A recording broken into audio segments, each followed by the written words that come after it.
6 mois après l'accident de la route provoqué par Pierre Palmade, alors sous l'emprise de stupéfiants, en Seine-et-Marne, Le Parisien retrace la soirée du comédien, ce dimanche 13 août. Nos confrères ont ainsi dévoilé le programme festif de l'artiste de 55 ans, couplé à la consommation de diverses drogues dures, qui était alors accompagné de 3 amis, jusqu'à ce terrible moment où un père de famille, son jeune enfant et sa belle-fille enceinte ont croisé sa route, alors qu'il roulait sur une départementale. Rapidement, le drame a été ébruité dans la presse, puis sur les réseaux sociaux, et plusieurs proches de Pierre Palmade, inquiets, ont tenté de le joindre.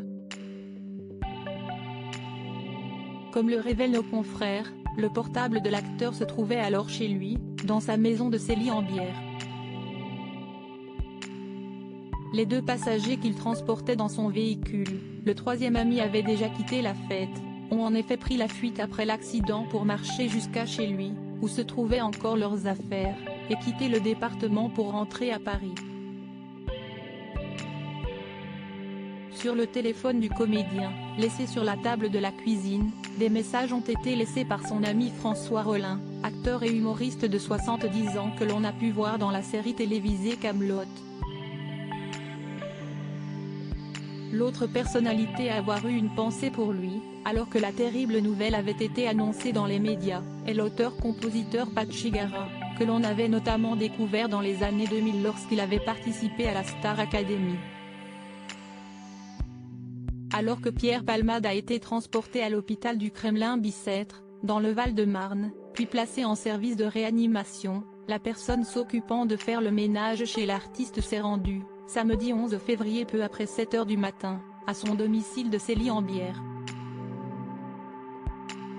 Supérieur à Pierre Palmade, Muriel Robin, Michel Larocque, Véronique Sanson. Les femmes de sa vie. Une femme de ménage habituée à nettoyer après les soirées de l'artiste comme à son habitude, cette femme de confiance a fait son travail, du moins en partie, alors que tout était ouvert et que les lumières étaient toujours allumées depuis la veille. Il y avait une ambiance particulière dans la maison, a-t-elle confié aux policiers, en expliquant s'être contentée de rassembler des affaires dans la chambre des invités. Il faut dire qu'en arrivant, elle a constaté des traces de sang sur le sol liées aux multiples injections de drogue, dans la salle à manger, dans les chambres, et même sur le carrelage de la salle de bain. Une scène d'horreur qui n'était malheureusement pas anodine puisqu'elle a assuré aux enquêteurs avoir trouvé, par le passé, bien plus de taches de sang au domicile. Je nettoie et je ne pose pas de questions, a-t-elle lancé, professionnelle.